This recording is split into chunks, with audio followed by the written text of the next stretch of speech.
All right, everybody, welcome back to the Preacher Boys podcast. Dr. Beth Allison Barr, welcome back to the show. Thank you for having me. It's great to talk to you again. Yeah, I was trying to think, is this our second interview or our third conversation? We've it may be our I don't remember, I guess honestly, I could Eric. have I mean, fact checked I've that right talked with before jumping you. in. I've talked with you a lot over the past few years. So I don't remember how many of those were official conversations. Sure. Yeah. Well, regardless, I'm really excited to chat with you today. And for anyone listening, we're talking about Becoming the Pastor's Wife, which is available right around the time of this recording. If anything, it's available for pre-order. I want to just start just right out of the gate. When the publishers approached you to write another book, you said, no way. Why was Right. that your initial response to Yeah. that proposition? Well, the Making of Biblical Womanhood, as I tell people, was not something I ever had in my game plan. I had thought about writing a trade press book on women in church history, which would have been really a textbook sort of thing for like churches to use in Sunday school. And so the Making of Biblical Womanhood is not that. It's really an activist book. Fighting against the rise of complementarian theology from an academic and Christian perspective. And so after I wrote it, I tell people it was an act of desperation to write it. One of the things that also was beginning to come out right when I wrote the book, I wrote the book in 2020, so during COVID, all of that stuff. But we see it was the beginning of these SBC sex scandals that were beginning to really pick up and emerge. And so that was also something that I was with the Making of Biblical Womanhood is I really wanted to draw attention to the connection between complementarian theology and the sex abuse culture.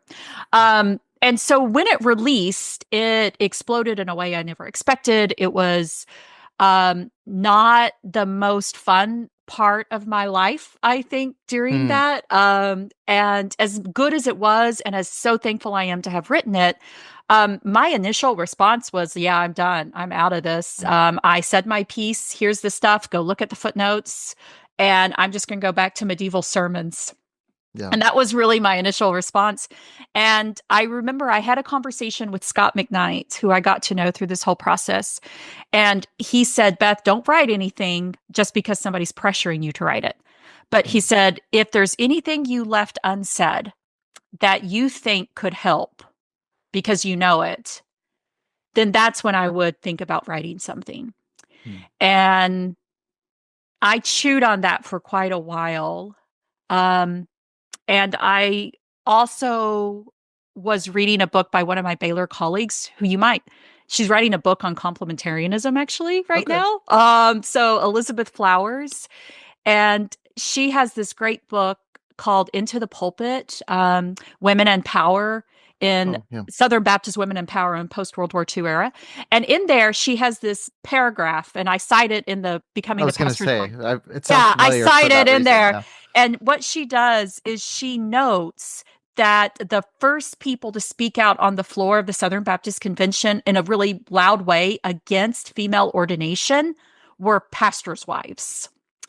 And this got me thinking, and really that was when I decided that one of the pieces I'd left unsaid in the Making of Biblical Womanhood was women's ordination. And that got me thinking, and that was when I finally decided that I could do another book or two. Before we dive into that, I actually wrote down, and I didn't write down who it was from, but I wrote down here about the story you mentioned about the SBC meeting, and that the loudest voices against this were female, were pastors' wives that were most vehemently against female leadership in the SBC. I think we talked about this in our first conversation, but I want to kind of repeat the question because I'm still trying to understand it, and you probably are as well. Why do you think women are some of the most loud voices in the, whatever you want to call it, complementarian, trad wife, anti-female leadership voices? It feels very Stepford Wives in a way that's like absolutely hard to identify because they're not robots, as far as I can tell. Right. How does this happen? How do you account for this? Yeah. So I had the privilege of interviewing Meredith Stone for actually a podcast that I'm doing called All the Buried Women, Mm, on SBC Women, which just a 5-part episode series that's coming out with the Bible for normal people. And in it, Meredith Stone, she's the director of Baptist Women in Ministry.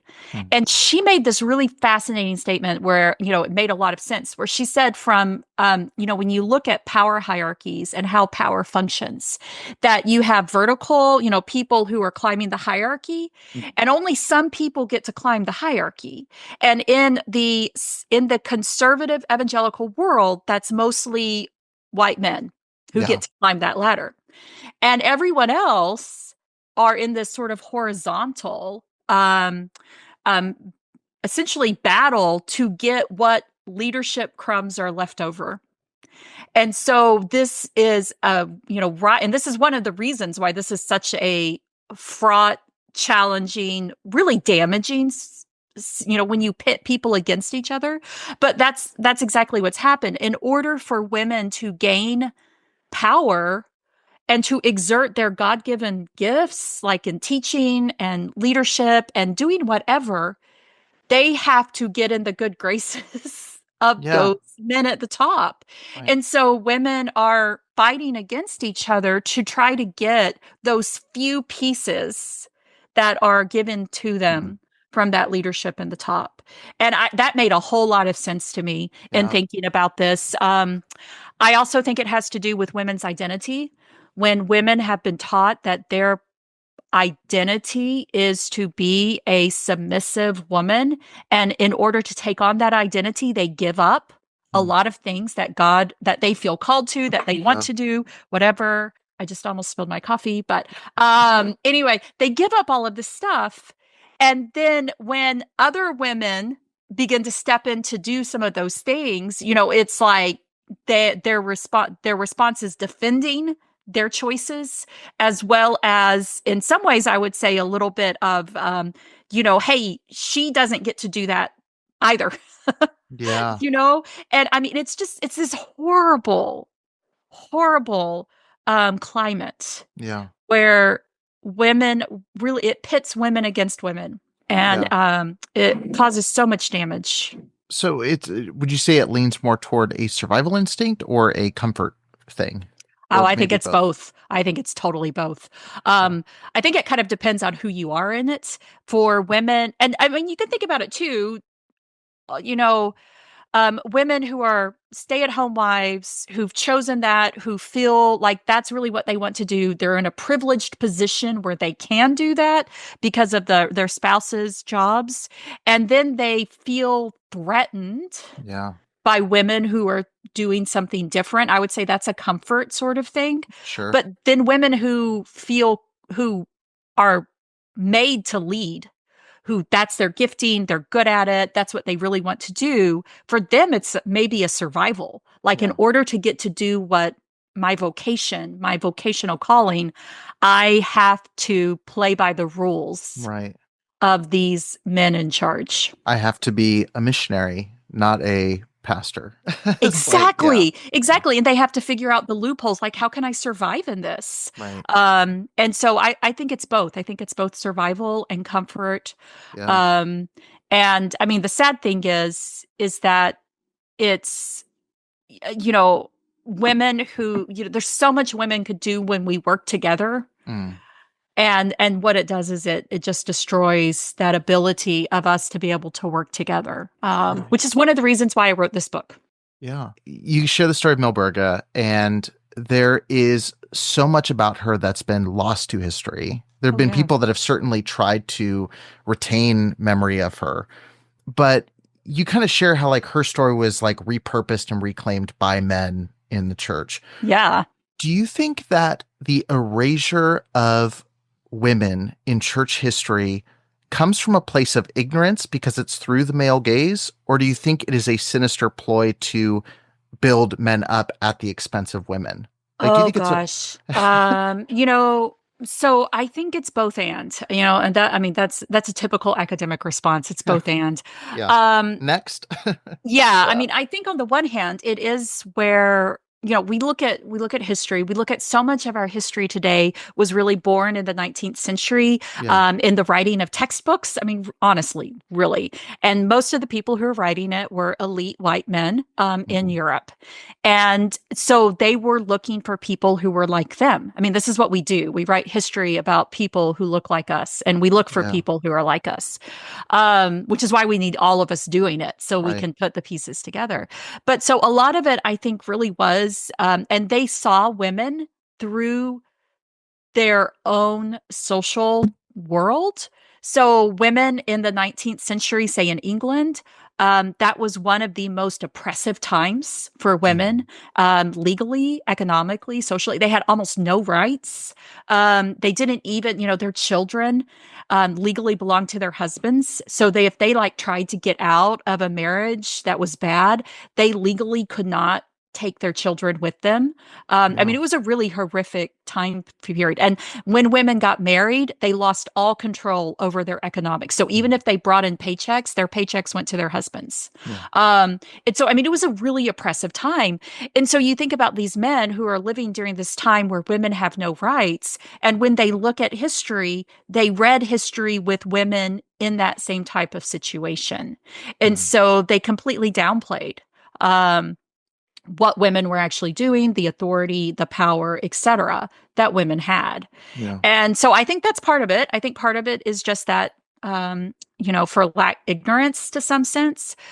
But I think also, I mean, let's just take Al Mohler in the Southern Baptist Convention. Al Mohler is a smart man. He actually fought for women to be ordained in the Southern Baptist Church. You can go look up the stuff that he wrote and talked about this.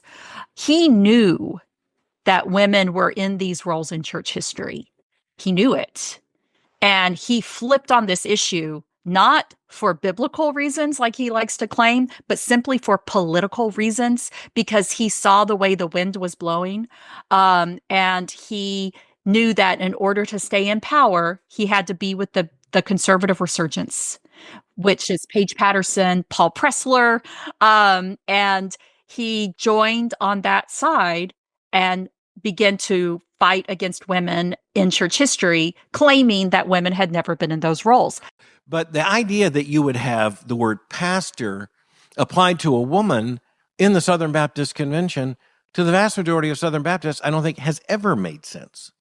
And I would go all the way back to the 70s and 80s and say, even then, I don't think to the vast majority of Southern Baptists that made biblical sense. He knows. But he is intentionally oppressing it to maintain male power. It's one of the things I thought about recently. And I was talking at length with my wife last night, and I said, I'm struggling to understand like what someone means when they say they're religious. I said, I feel like I've answered a lot of questions practically and pragmatically about the way things function and history. But I feel like I've gotten further and further from the answer of what religious means to people. And one of the things that really has frustrated me, and it frustrated me when I was very active in religion, and it bothers me still now, is that the church is never, for as much as it claims to be countercultural, it seems to follow the direction of the wind in the culture. And 100%. And tying that into, we're very nearsighted when it comes to, when we talk church history on a podcast, most podcasts are going 1950, maybe 1940 or 1930. Totally. What has been the hardest part about getting people to look further than that and go, hey, look at this, before they had cell phones and Twitter, let's go back to this time period and look at what's happening. Because it seems really hard to get people to look at the grand view of religion and look at the ebb and flow of that, that situation. Yeah, totally. So in my particular cultural circumstance of the more conservative evangelical world, which is often a lot of who my audience is in some ways that I'm trying to, shake up about this, a big problem with it has been the fact that really from the end of the Roman era, the end of sort of Roman Christianity, moving into the medieval era. So roughly, you can think the time of Augustine through the Reformation. And I hate to bookend this with two men, Augustine and Martin Luther. A little off-brand, but we'll let it happen. It is off-brand, yeah. But for the way people think about it, that's often the way they think about it. So 1,000 years there, it's the world of Catholicism. Mm-hmm. And there is a lot of still anti-Catholic sentiment within the evangelical world. Yeah. And I think a lot of it is, it's like, well, they're Catholic, so they don't matter to the story because they were just wrong. We're just going to skip that chapter. They were just completely wrong. So that actually is one of the challenges that I face, is helping people see that this is actually very relevant to what's going on in our world today, especially when we think about how women have been pushed out of leadership. And what I also find ironic about that is people like Al Mohler, despite this anti-Catholic sentiment that you see very strongly in the Southern Baptist world, they will still often say, well, women couldn't be priests in the medieval world, and so therefore that justifies women not being able to be pastors today. So they want to claim the parts that fit their narrative, but then they want to dismiss the rest. But then if you try to be like, okay, well, let's think about that. Let's think about why women can't be priests in the medieval world. Is that actually a fair comparison with what we see going on today? And then they're like, oh, that doesn't matter because it's Catholic. So they try to kind of like use whichever. So that's probably been one of the biggest challenges in thinking about the Christian world. And then I also just think we are so, this is actually a fight I have in my own department. I am the only pre-1500 person in an R1 Research 1 university history department. And to me, that's abysmal, because we have forgotten and we're forgetting to teach this earlier history that informs how we got to where we are today. So this is a larger battle that we're actually having to fight on many, many things. And one of the things that I'm so thankful with both the Making of Biblical Womanhood and Becoming the Pastor's Wife is that I think I am impressing upon people why ancient and medieval history matters to them today. Yeah. And so I'm really thankful I have the opportunity to do that. Yeah. I love there's one section in your book where you are sharing a story and you say, if you're skimming ahead, this is the part that you need to pay attention to. Like knowing, that someone's eyes are glazing over having to go through history, Yeah. But it is such an important thing. But this is the part that I wrestle with, and I'm sure you've got a really great answer for this. But one of the things I really struggle with in re-examining, because the last couple of months I've been really re-examining my relationship to religion, and especially like when I talk to people like it's funny, like the people that are like the most hated by evangelicals right now are the most compelling allure to Christianity in terms of how you guys talk about it. I'll take that. Yeah, go put that on the book. But it's one of the things where I'm so fascinated. It's so compelling. I read it and I'm like, yes, sign me up. But then you read, a lot of majority positions and they absolutely hate all of your perspectives and they hate the way you're approaching it. And looking back, whether we look at women not being allowed to be priests in medieval times, probably culturally so, whether you look at, like we talked about in the Making of Biblical, Womanhood, Paul reads as either a modern day sexist or a ancient feminist, depending on how you approach it contextually. To me, looking back through all these stories, there's so much messiness and so much of a culture feeding into what's being written and taught. Why is it important to try to like dig into this narrative and like reclaim it, as opposed to going like, this is obviously like there's no clear path here. Like this is just an absolute mess. Let's walk away from it. It's not worth listening to a podcast about it. Because that's what I wrestle with is I get super fascinated and then I start going, why do I care about this if at this point the church has been so unclear, it feels like a pointless battle. I've said this a lot, that I think one of the reasons that I have stayed very firm in faith just through all of this is because of my perspective as a historian. Mm-hmm. And I see the text, I read these medieval texts and, I still remember the time that I was reading a sermon about Jesus written by a 15th century priest, and I was on a plane to Washington, D.C., and I wrote in the margins of that of my text. I was reading an edited Middle English version of it, and I wrote in the margins, "These people knew Jesus." And it was a revelation for me as somebody who grew up in the Southern Baptist world with a lot of these anti-Catholic sentiments. And I suddenly realized that the Jesus that I knew and had come to faith was the same Jesus being preached by this 15th century priest. And when I even went more backwards than that, and I read the works of like Hildegard of Bingen, who was, one of the women I mentioned in this book, who went on a preaching tour throughout Europe in the 12th century, significant female figure. She knew Jesus. And, I see this pattern throughout, and she was living during a time when there was a lot of corruption too in the church. People are corrupt. We are, we're always fighting to have power over one another. One of the things I wrote in the Making of Biblical Womanhood was, the greatest trick the devil ever pulled was convincing people that oppression is godly. And that is a consistent theme in church history. But what I have also seen as a consistent theme in church history is that there are a lot of people who truly met God and their lives look dramatically different. And that, I think, and those people who knew Jesus and met God are both men and women, and were both significant, leaders in their own right, who were really pushing people towards faith in the same Jesus that I believe in. And so that's why I think it's worth it. I also think it's worth it. Say if you're outside of the church and you're like, okay, well, that doesn't matter to me because I don't believe any of this stuff. And so I don't care if, Hildegard of Bingen believed in the same Jesus that Beth Allison Barr does. I don't care.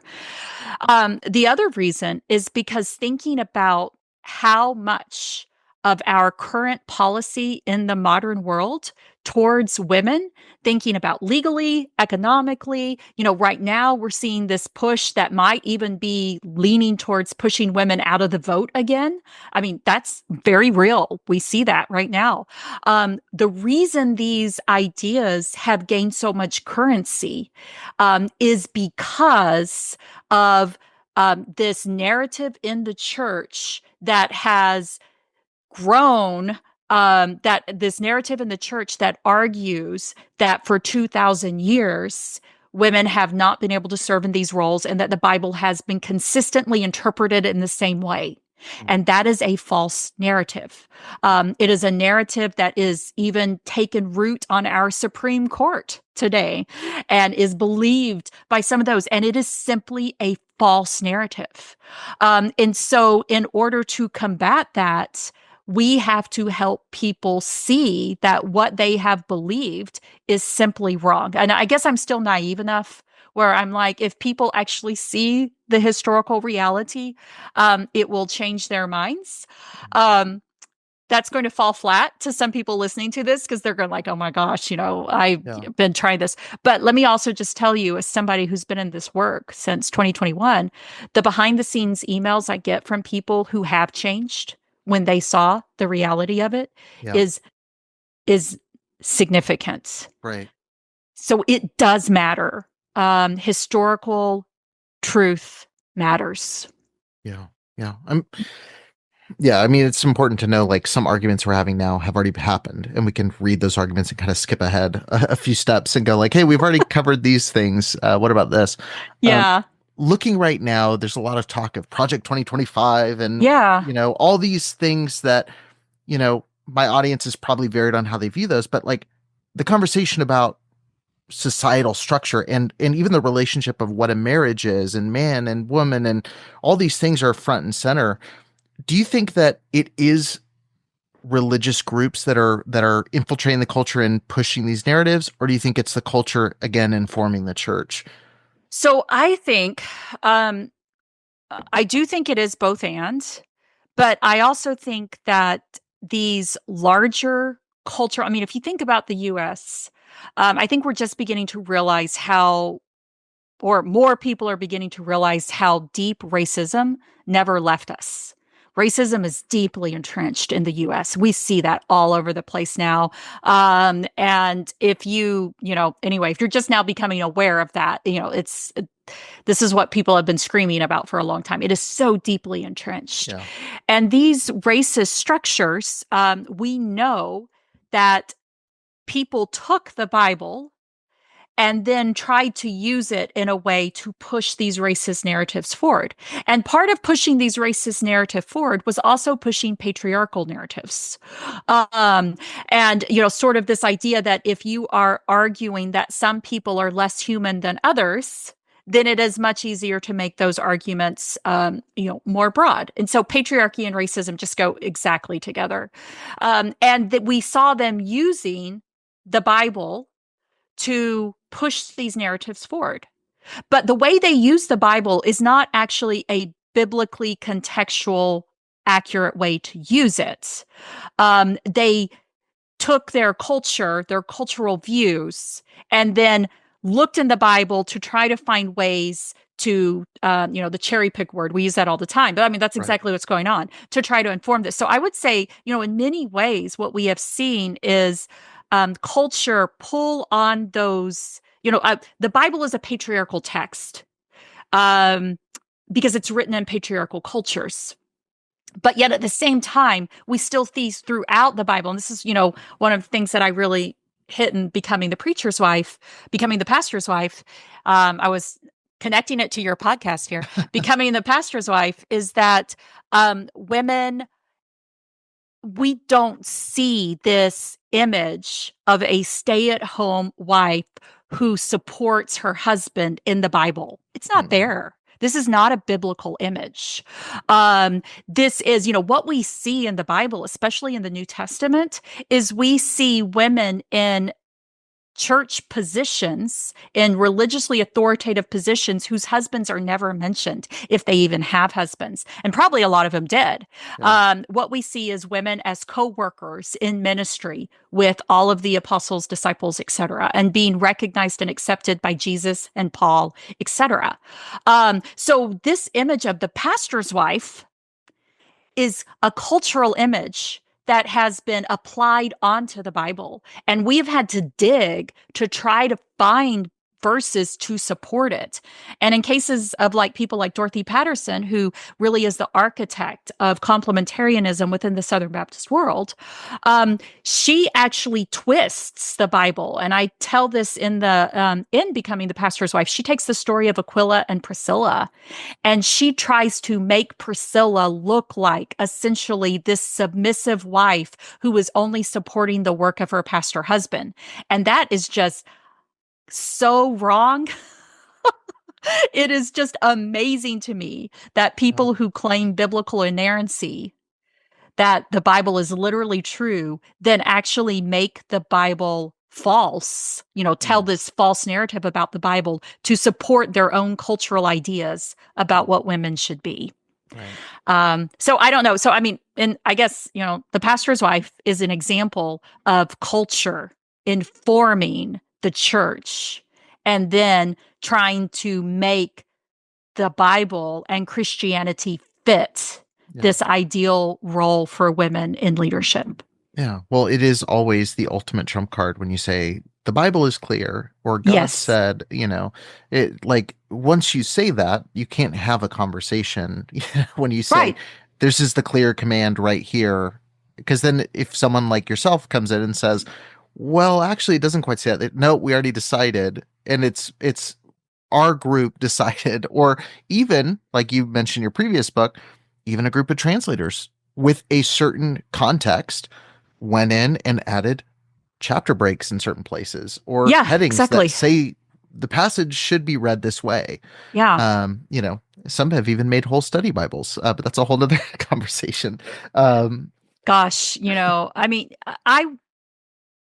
so much of conservative evangelical Christianity right now, I would argue that they have taken the Bible, they had taken certain parts of the Bible and used those to fit their cultural interpretation of who gets to have power. And so I would say that in many conservative evangelical spaces, culture is more informing than the Bible itself. But that's also me not saying that the Bible is a feminist text. It's not an egalitarian text. It is a both and text. Yeah. It's patriarchy, and then also pushing against patriarchy that we see throughout the biblical narrative. Right. I want to shift gears a little bit and talk about the economic reason. Because I'm so glad about that. Nobody's asked me that yet. Perfect. This is one of the things that I was, it's page 7 of your book, but it was like, okay, let me underline everything on this page because this is really fascinating. But you cite a Lifeway study that reveals that 83% of women's ministry leaders are volunteers or unpaid staff. Something that you rightfully say about that survey is that this reveals that the same convention, the Southern Baptist Convention, that voted in a landslide to disfellowship churches with female pastors depends on female labor that is not financially compensated. How much of this argument do you think is rooted in that right there? Because I think that is where you could pop the end of the book right there and say, like, this is like a big piece of this puzzle. I just solved a big piece of evangelical 100% women. Yeah, no, 100%. It is rooted. So I have 2 other places in the book. I kind of make this economic argument, throughout. And the first piece is trying to get people to realize that women's labor is a necessary part of conservative evangelical spaces. Southern Baptist Convention is a case in point. There is no way the SBC can survive without the labor of women. There are moments in SBC history where women's fundraising saved the Southern Baptist Convention, like during the Depression, the Women's Missionary Union, they bailed out the Southern Baptist Convention. I would actually also argue that probably during COVID, Beth Moore's Bible studies on Esther probably bailed out Lifeway. I don't have the numbers on that. That's just my gut instinct on that. The La Yun Fund is a pretty big fund within the SBC. We could talk all day about that. But nonetheless, so what we see within these conservative spaces is they have to walk this difficult line because on the one hand, they need women. They need us to do that work.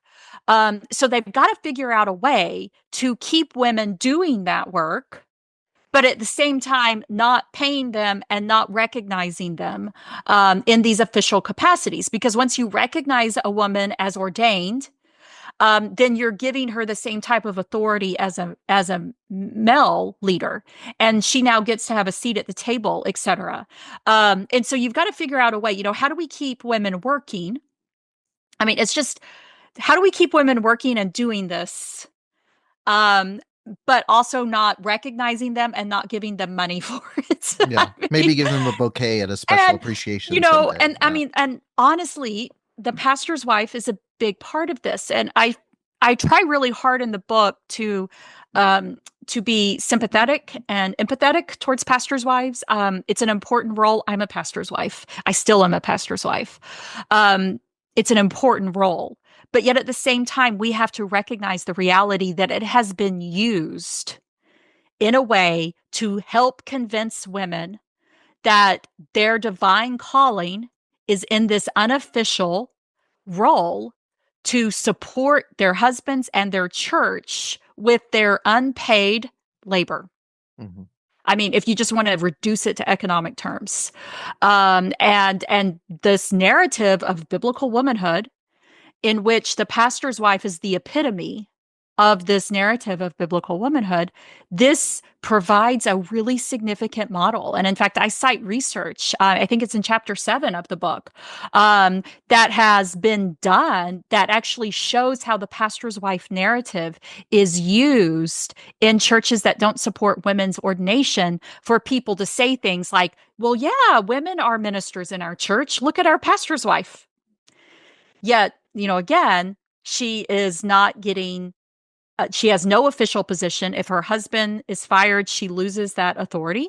And she also gets no compensation for what she does. Again, two for the price of one, which is another chapter in my book. So I think this is a big part of it. Yeah, and the inverse is true too, where if the pastor loses his job, she loses her position. If she is not doing her position well enough, it affects her husband's employment, especially when they're not a senior pastor. Absolutely. Like, this is something that, I have certain relatives that I know would be, yes, this was our situation where you are expected to work usually at, and I don't know if this is true in SBC circles, but certainly in the independent Baptist world, usually exactly half the pay of your husband to do a very similar role. And that's if you're lucky. Some were completely no pay, but you're going to the job interview with your husband. Like you mentioned your book, the story of skipping a service to work on my dissertation. Yeah. And I just thought, I can't imagine the responses that your husband got in that situation, because that's so outside the ordinary in this realm. So another thing of policing is like, you have the pressure of your husband's job, which if you love your husband, you're going to go and serve these long hours for no pay. Exactly. And, because you are in a way responsible for your family's livelihood, even though you don't bring home a paycheck or a very small. Yeah. No, I mean, I really do. I mean, the burden that is put on pastors' wives is so heavy in many of these spaces. Even though a lot of us were complicit and are complicit in continuing this system that hurts women, and I would argue also hurts men in the church. But nonetheless, at the same time, the burden that is put on us is so heavy. And I can speak as a pastor's wife who got my husband fired. I mean, I have experience. I mean, it wasn't entirely me. He was totally on board with it all. But anyway, but I know the cost of this for women who get that, if they don't do something correct, if they don't show up enough, if they say something that, I mean, we had some young friends who had to leave their church because the wife wrote on Facebook something about one of our congressmen, and the deacons took her husband to task for it. And they ended up leaving that church. I mean, it's crazy the amount of pressure that women, they're supposed to do this job, but then they are also responsible. If they mess up, or the way the church sees them as messing up, they're not doing it right, that it can cost their husband the job. Yeah. And it's, and what if they have kids that don't live up to that standard? I mean, the whole PK thing is another. I was going to mention the kids. Yeah. It's another whole thing we could talk about. Somebody needs to do a book on the PKs. Is there not one that's been that with all the deluge of materials? That's interesting. That hasn't been a. So I have a vague recollection that I think maybe a book on PKs is coming out or something. I remember somebody telling me, but I haven't seen it. Yeah, I mean, I know there's books, probably about how great it is, but I'm sure there's a Becoming the Pastor's Kid book, coming down the pike. Is that book number 3? The publisher just no, that's not. No, book number 3, as I tell people, is my fun book before I exit the trade press world. So exit for good. You're doing a trilogy and bouncing. I'm doing a trilogy and bouncing. Yeah, at least for a while. I mean, I don't believe it, but people tell me. This is the emotional labor that's involved in this space is really heavy. Yeah. I know people say this. The book world is a hard world. I am so lucky because I am sitting here, the Making of Biblical Womanhood is giving me a cushion that a lot of people don't have. Yeah. And actually, I mean, on the other side, it kind of hurts me a little bit because, becoming the pastor's, I think becoming the pastor's wife makes a more significant argument than Making a Biblical Womanhood did. But it is a harder argument. And so, we'll see. I'm kind of curious to see how it does. It's a harder book. Yeah. It is not I don't want to say the Making of Biblical Womanhood was fun, But I think I left you with more hope at the end of the Making of Biblical Womanhood, where becoming the pastor's wife, I present you with the reality. Yeah. And I do provide an option of going, how can we go forward? But it's going to be hard. Yeah. Yeah. Neither's a breezy read for sure. Yeah. Yeah. So anyways, I don't mean to push you to write more books than you want to write, but it's kind of like when you hear Tarantino say he's going to direct 10 movies and then he's completely done. You're like, I know Tarantino's got a couple more movies in him. I think Beth Allison Barr's got we'll some more things to say, but I'm going to take a break at least for a while. Yeah, I think that's really good, and I think it's something that I can imagine on a much smaller scale, the feedback and the messages I get doing this show and the vitriol I get doing this show, like you're experiencing that probably 100 times what I am. You're the messages I'm sure you get, the flashback, and I'm sure that just the pressure of that it puts on, ironically, on family, on I'm sure your husband gets some messages too. Like it's got to be tough. So I definitely understand stuff. Yeah, and I mean, I'm also I'm a medieval scholar, so in my world, we publish books like every 10 years because it takes us that long to do our research.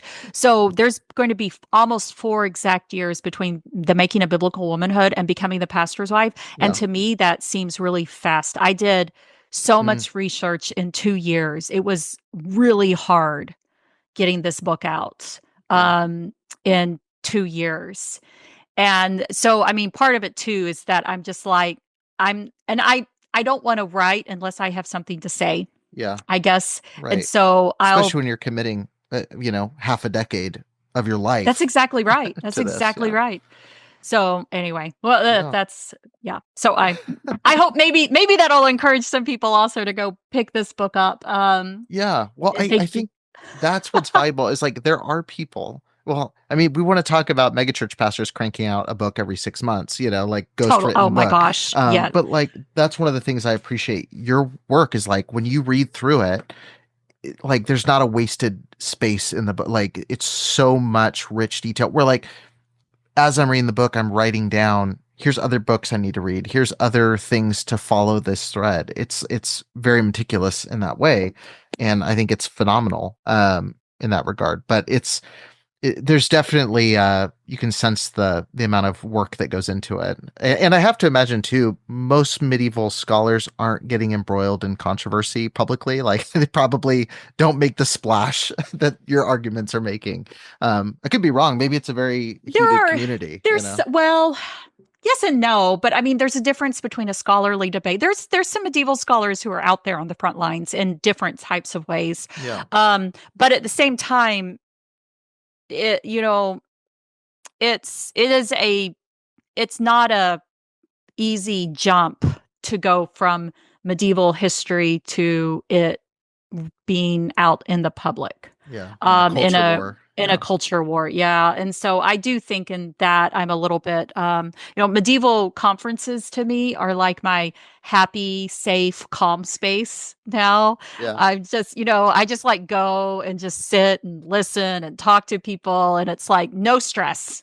Yeah. Right. In those spaces now, which is different than other aspects of my life. Yeah. Well, I know we're getting near the end here, but I'm curious, like on the culture war front, you mentioned 2020, which is such a weird, unprecedented time where people suddenly were forced to stay home from their religious service and contemplate their life. Like the amount of navel gazing that went on for like a year and a half just wasn't expected. And obviously there was a lot of trauma that was addressed and built up and released in that time. And, I hesitate to say it feels providential in some ways. I said that to somebody the other day and thought it was funny that I was saying that. But you were saying that word? But it feels in that way like this is an unexplainable movement that's happening. Or I guess it is explainable. There's this really big movement that's happening that is a result of all this pent-up frustration and oppression and all the things you talk about in your book. I have to say, I went from that period where I was extremely cynical and pessimistic to feeling a swell of optimism that things are really shifting and changing. And then we kind of hit the end of 2024 and beginning of 2025. And the rhetoric that I'm hearing right now feels more oppressive than ever before. And the voices I'm hearing who are like shoulder to shoulder in some ways seem more defeated than ever before. As someone who saw like the impact of your first book, now going to the second, like, are you feeling more cynical than ever? Or do you still have like this long-term optimism, like something's changing and this is going to work out in some way? Like what's the pulse on that right now? I still have that long-term optimism. I think, I mean, part of what I hope for this book, for Becoming the Pastor's Wife, is that first of all, I think I make a case that beyond, I just don't think anybody can be gaslit if they actually read and see this book. You cannot say that women did not serve in ordained positions in authority all the way up through really until very recently. And so I think I make the case that this current turn in the conservative evangelical world, pushing women out of leadership positions, is the most extreme push against women, I would say, in Western Christianity. This is simply not, this is a unprecedented. We use that term all the time. And I make the case for it in this book, in Becoming the Pastor's Wife. I show you all the evidence of this.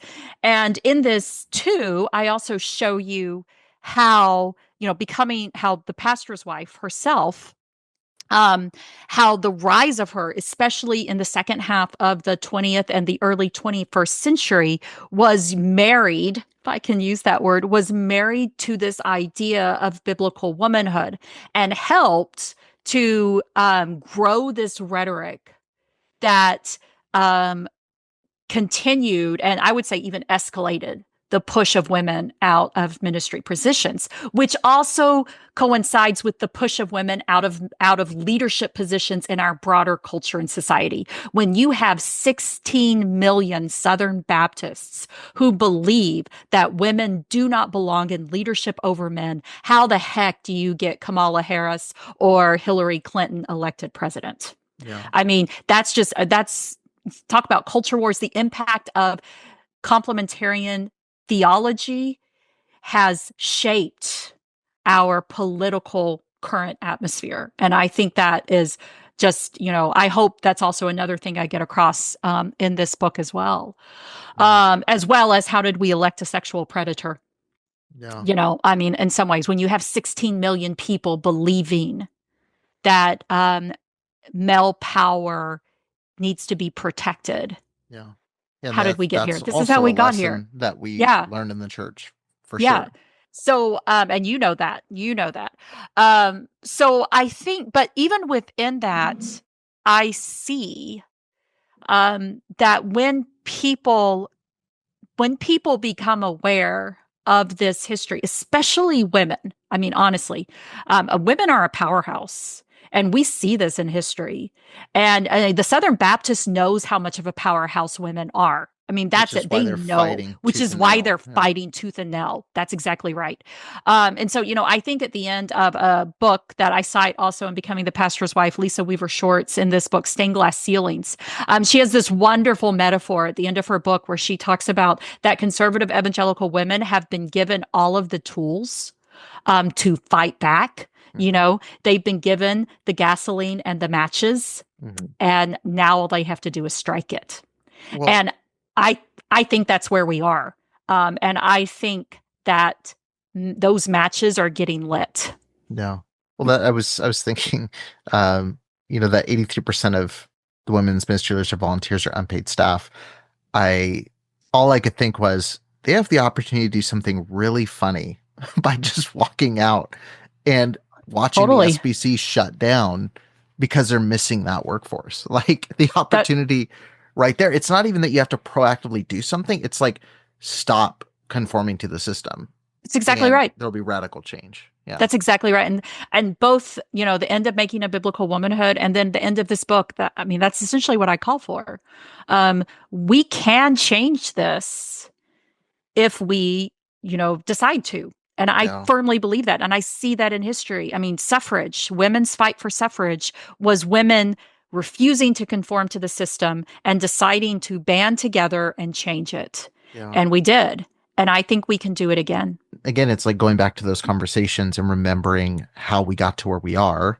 And also, like, when you have people like a Joel Webbin who are saying we need to go back to a household vote, like, we're basically going back to conversations about suffrage. Oh, like my gosh, we need to do something on the household vote. Right. I mean, there's benefit to going to history and saying, well, why did this not last in the first place? Why did we move past this? Yeah. And why it actually is not a historically accurate thing that really ever happened. I think that's also something. It is an imagined construct. The household vote is an imagined construct that was created in this modern era of evangelical conservatives to try to keep women from voting independently from their husbands. It's not a historical reality in that sense. As my last question, I know you paint some very vibrant, bright things of like, look at this, like, to please take this away from this book. You described this book as more of like an activist book, as opposed to your last book, which is certainly had layers of that in it, but was very much just like, here's the historical timeline of what has happened. I'm curious, like, there's some messages people are going to get just by looking at the cover of the book. What are some things that are maybe smaller scale that a lot of people might not notice on first read that you inserted that you hope somebody will take, like, a little gem buried deep in there that someone should look for? we can carry on. Well, okay, I'll give you two. Can I give you two real fast? You can give me three if you want. I can give you three. Okay, we'll see how long I take with two. Okay, so one of them, and this is something that I really came out of my teaching, I think, and helping students realize this. And this is, I have a phrase in there where I say, by labeling women who serve as preachers, teachers, and leaders as extraordinary, that this is simply a subtle way of reinforcing patriarchy. Because if we can convince everybody that when women step out and serve in these ways, that these are just the exceptional women, like Deborah and Huldah, like they're completely exceptional, is the argument, that nobody else does anything like this in the Bible. So there must be exceptional reasons for it, that this is not the norm. They're the exception that proves, that this norm. But if we flip that, if we actually look at the reality and we're like, and I try to do this in this book. I mean, this book is chock full of people that most people have never heard of before. And that was intentional on my part. Even Milberga, who my daughter was like, her name sounds like a disease. Why did you write about her? Because I wanted people to know how ordinary women in ordained leadership roles were and have been throughout church history. I want people to realize that we are not extraordinary. Women have always been vibrant leadership roles throughout church history that have been supported by men, and that the Bible has been, is not seen as keeping women out of leadership roles. And if we could just change that narrative where Deborah and Huldah actually aren't extraordinary, they are ordinary in their type of leadership. I mean, that's huge. Because then that completely explodes Al Mohler's claim that for 2,000 years, everybody have interpreted the Bible exactly the same way. And that is, women cannot be in these types of roles. And that is wrong. So that's one thing, because I want us to flip our understanding of extraordinary women, that we are actually not that extraordinary in these ways. And then the other thing, we'll go on with your economic sort of narrative here. Yeah. And I have slipped in, I think it's in, I'm trying to remember what chapter. I think it's the end of my 5th chapter, maybe. But I have this little section in there, which, one of the things, if you read Dorothy Patterson's book, Handbook for a Minister's Wife, which was published in the early 2000s, I think 2001, at the height of her and Paige Patterson's glory. And her book is essentially a how-to guide to keep house and to iron your husband's shirts and to make tea for large parties. I mean, it's this whole domestic sort of, thing that this is what women do. It's exactly it. You take care of the house. And so if you, at the end, I think it's the end of my 5th chapter, maybe the 6th chapter, I have this whole little thing in there where in the medieval world, I cite one of my good friends in the medieval history world, Catherine French, who's at the University of Michigan. And she has this great book called Household Goods and Good Householders. And in it, she talks about just simply, I mean, this actually, she's not making a radical argument. I mean, she is. She's making a very important argument, but in some sense, it's not radical. And what she simply shows is that in the medieval world, the people who made house, who bought the goods to decorate their houses with and so forth, were men. They were the ones who were, they were the ones who were keeping up with their neighbors about like what their good household goods look like. And that it was actually also male domestic servants, which most middle-class people, upper class, had a range of domestic servants. It was actually male domestic servants who did this type of labor in the house that we now associate with women. And it was not until the rise of capitalism, which also, began to introduce this new narrative of what we would consider to be the rise of the nuclear family. Yeah. That which is also women, which is also another, in which women become the people who make tea. Yeah. And it is a completely cultural construction that is born in the rise of a market economy and is not a historical, women have not historically always done this role in this way. Yeah. And so anyway, I was really excited that I was able to get that part in there. I don't know how exciting it may be to other people, but I just made me so funny, to think, because Dorothy Patterson put so much emphasis on women being able to make tea. Right. And actually that is as I said, that was born in the rise of a market economy, and did not become gendered female until much later. Well, I really appreciate this conversation, and I appreciate you pointing out those gems people can look for in addition to everything else you cover broadly in the book. Yeah, I thought this was a really great conversation. I like that you got exactly 3 quick slaps to Al Mohler through the conversation, little Easter eggs. That's always fun. But thank you so much for doing this, and good luck with the book and with the rest of this book tour. I definitely hope people go check out a copy of Becoming the Pastor's Wife wherever books are sold. Dr. Barr, thanks for joining me. Thanks for having me.